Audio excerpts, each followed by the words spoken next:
Buenas tardes, saludos cordiales para todas y para todas. Es para todos los asistentes, por supuesto, todas las que estáis y todos. Tengo la oportunidad de presentar a mi querida compañera de la Junta Directiva de Mujeres del Sector Público, Susana de la Sierra, que os hablará sobre las mujeres en el entorno digital,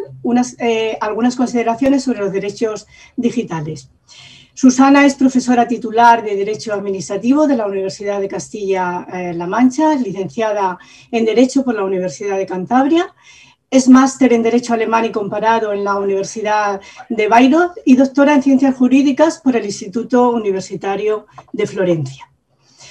Son muchas las cuestiones que podría destacar de Susana, pero no es cuestión de extendernos mucho. Ahora sí, es fundamental destacar cuáles son sus líneas principales de trabajo. Y esas líneas son la justicia administrativa, la metodología del derecho comparado, el derecho de la cultura, el cine, el audiovisual, así como la sociedad digital.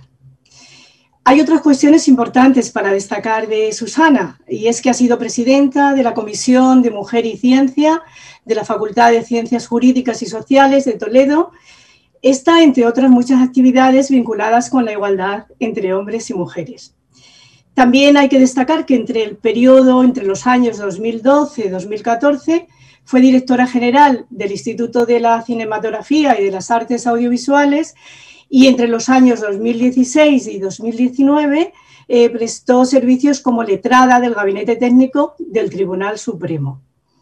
Para finalizar esta rica trayectoria y no extenderme demasiado, destacar que actualmente forma parte del grupo de expertas y expertos para la elaboración de una Carta de Derechos Digitales. Con la atención que merece, os dejo con Susana de la Sierra. Gracias. Bien, buenas tardes a todas y a todos. Pido disculpas por si acaso en algún momento hay un hilo de luz que se cruza porque me han indicado en realización que podría haber algún problema, pero bueno, son las cosas del directo. Espero yo también que nos podamos ver de manera presencial el próximo año y estoy muy contenta de estar de nuevo aquí compartiendo algunas reflexiones con vosotras y muy agradecida a mis compañeras de la Junta Directiva por haber depositado la confianza en mí. Hace ya un año que formo parte de la asociación y la he visto crecer, es un gusto y es un gusto también compartir el día a día de mucho trabajo y mucho esfuerzo de mis compañeras en la Junta Directiva, de quienes aprendo cada día. Me resultan mujeres muy inspiradoras y bueno, pues es una satisfacción también ver cómo la criatura crece, ¿no? Y cómo hay tantas personas al otro lado de la pantalla. Si me permitís ya, a título personal, quisiera enviar un saludo muy especial a mi compañera de la Universidad de Castilla-La Mancha, Consuelo Alonso, y a una queridísima amiga con quien he tenido oportunidad de debatir estos temas en muchas ocasiones, Carla Rodríguez, que trabaja en el Ayuntamiento de Avilés, en Asturias. Bien,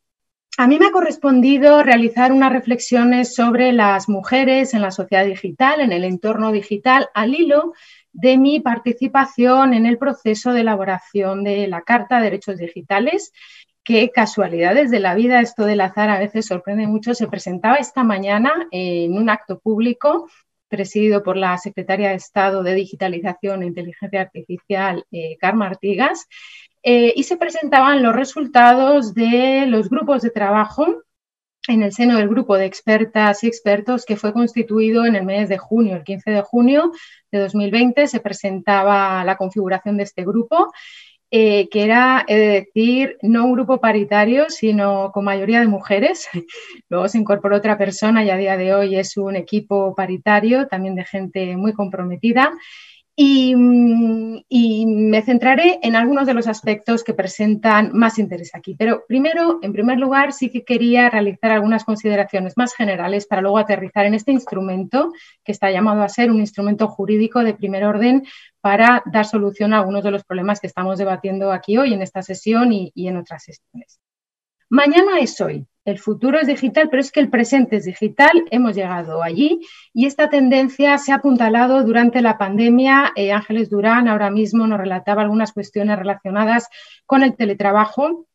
que desde la Asociación de Mujeres en el Sector Público hemos tratado también en estos meses, dado que se lanzó una encuesta a la que ya se ha hecho referencia sobre el impacto de la pandemia, del teletrabajo en concreto en las mujeres en el sector público. Otras asociaciones de mujeres y otros colectivos han lanzado encuestas semejantes y los resultados son desoladores. En el sector específico en el que yo desempeño mi labor profesional, en las universidades,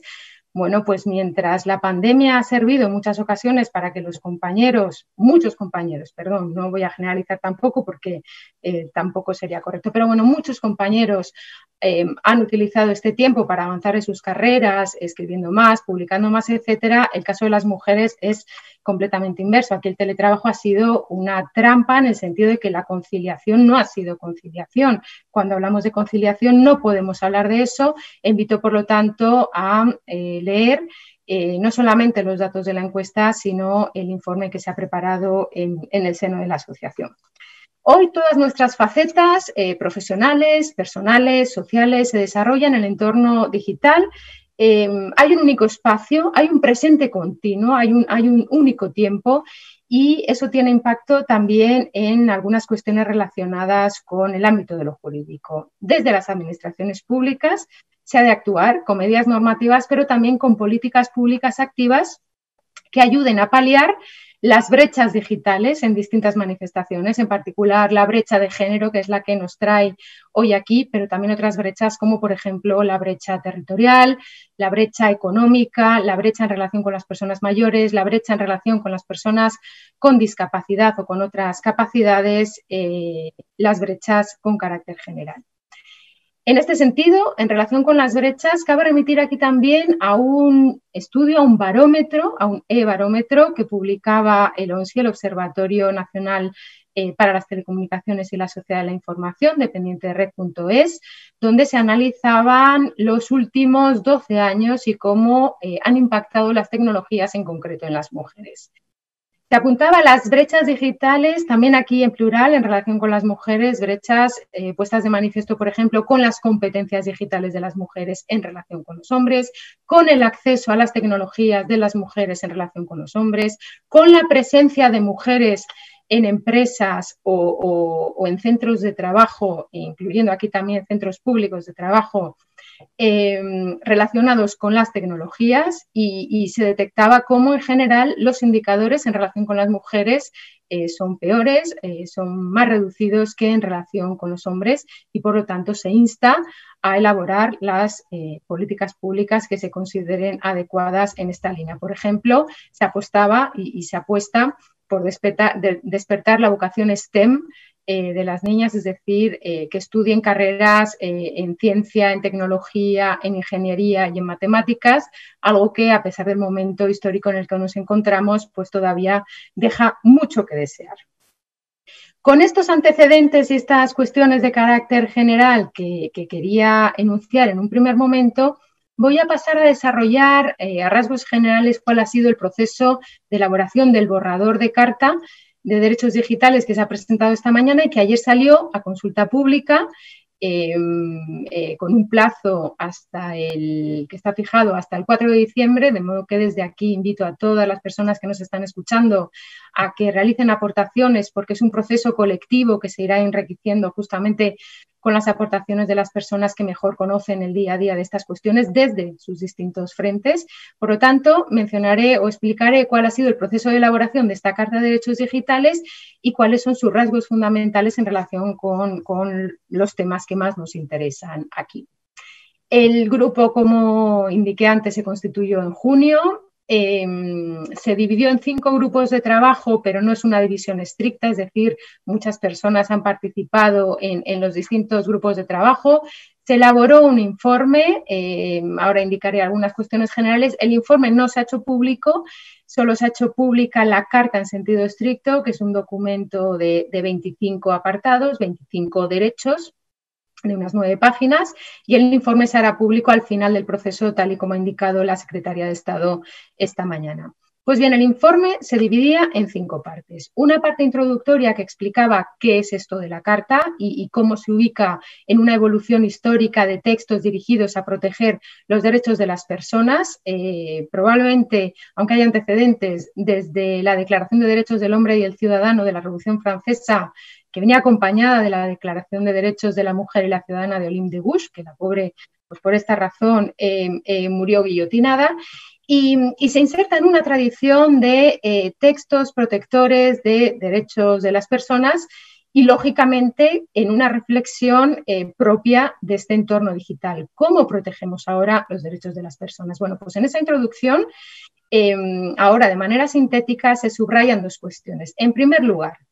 los derechos que ya se encuentran garantizados en la Constitución y en otras normas han de encontrar aplicación necesariamente también en el entorno digital o en los entornos digitales, algo que puede parecer obvio, pero no siempre lo es. De modo que convenía insistir en este aspecto, pero también aparecen nuevos derechos que quizás no tienen cabida en sentido estricto en los textos normativos que existen a día de hoy, como por ejemplo los derechos relacionados con la inteligencia artificial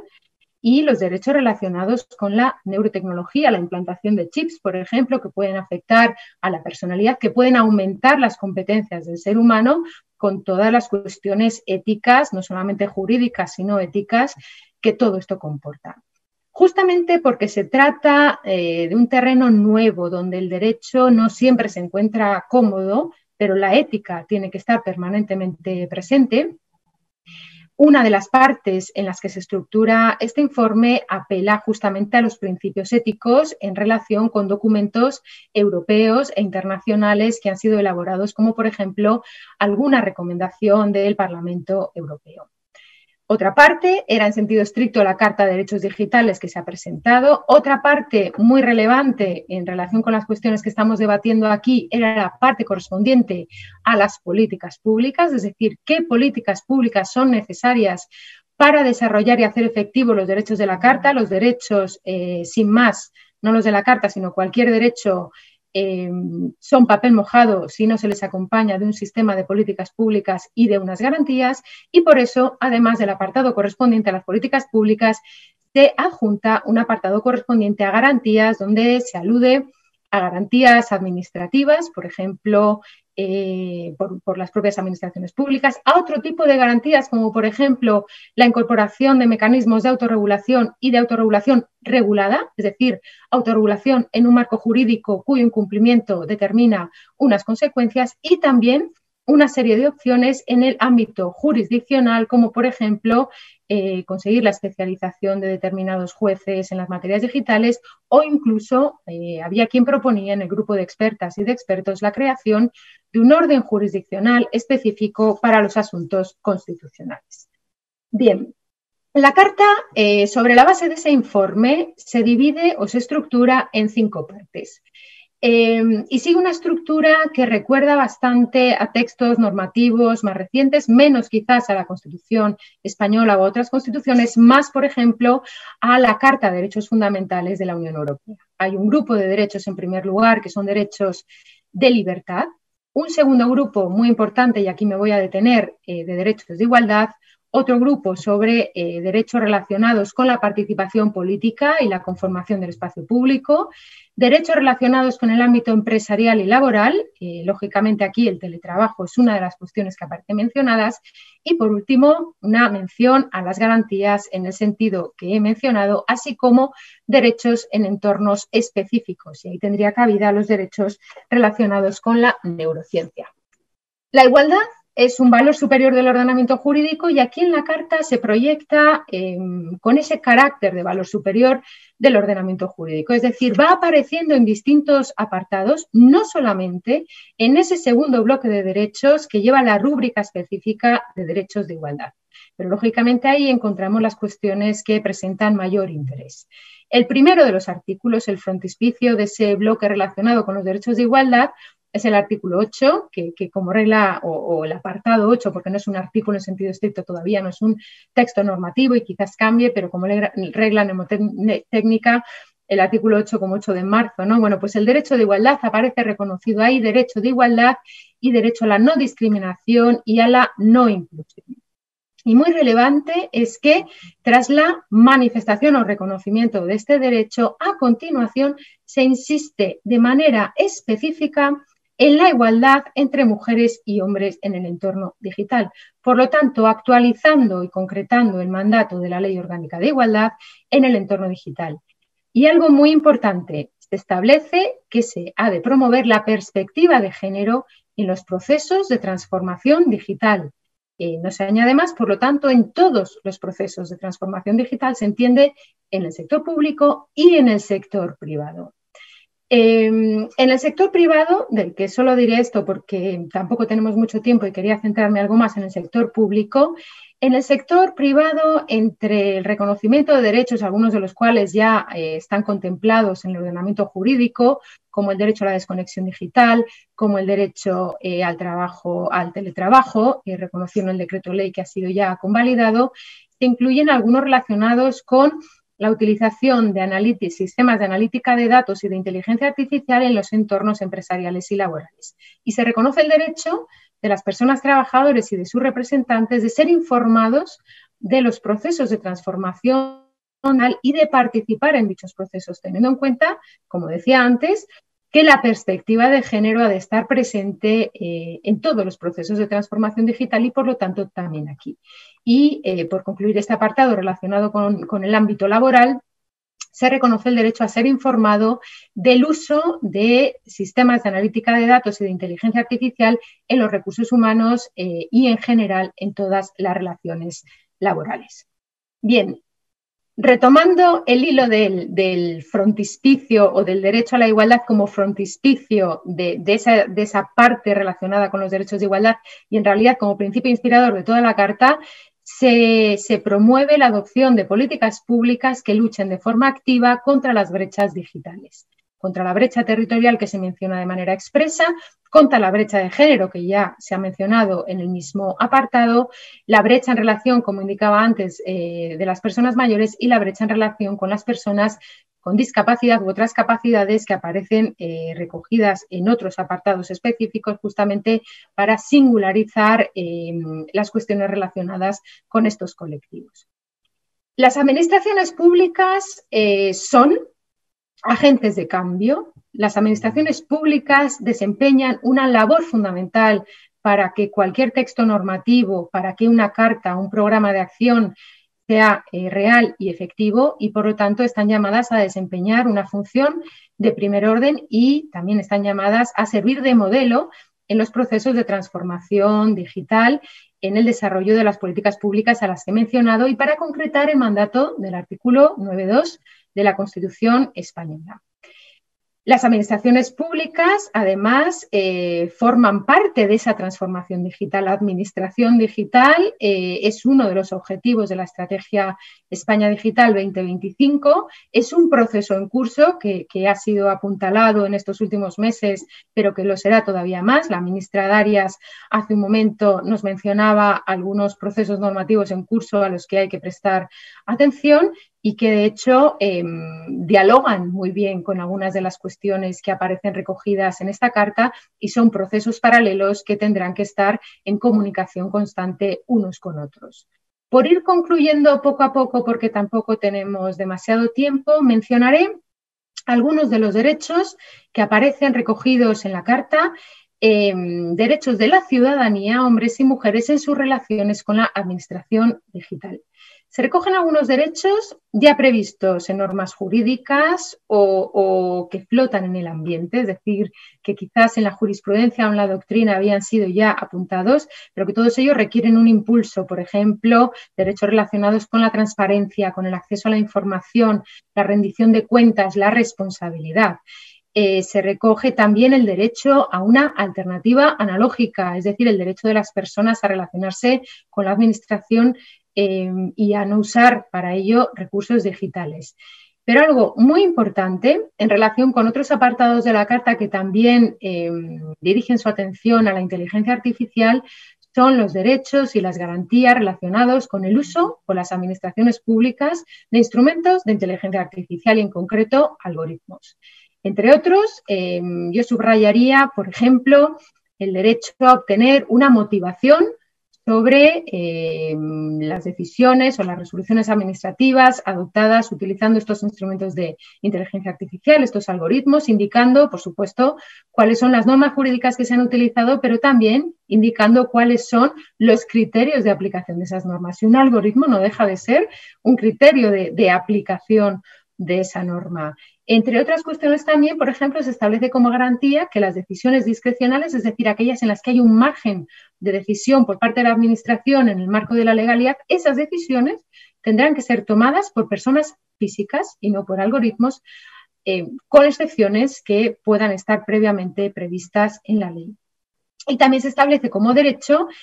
o como garantía que los algoritmos que se utilizan por la Administración sean fruto de un procedimiento establecido y por lo tanto que se pueda conocer cómo y de qué manera se ha establecido dicho algoritmo. Estos derechos reconocidos en el apartado específico de relaciones de la ciudadanía con las administraciones públicas son derechos con un enunciado amplio que albergan probablemente derechos más concretos y que tienen un gran potencial para irse nutriendo de aportaciones que procedan de asociaciones, de entidades de la sociedad civil, como así ha sido en este primer borrador, porque lo cierto es que se lanzó una primera consulta pública para detectar las sensibilidades de la ciudadanía a través en general de asociaciones y entidades, pero también a título particular en relación con este proceso de elaboración de una Carta de Derechos Digitales. Han llegado casi 100 contribuciones, Mujeres en el Sector Público presentó una contribución, otras asociaciones también, y lo cierto es que estas contribuciones y estas aportaciones han sido valiosísimas en el proceso de elaboración de este borrador y a mí me gustaría que este enfoque participativo pues incrementar ahora en esta segunda consulta pública. Yo me detengo aquí, reitero mi agradecimiento, mi satisfacción, mi alegría y que nos veamos físicamente el año que viene. Hasta luego y buenas tardes.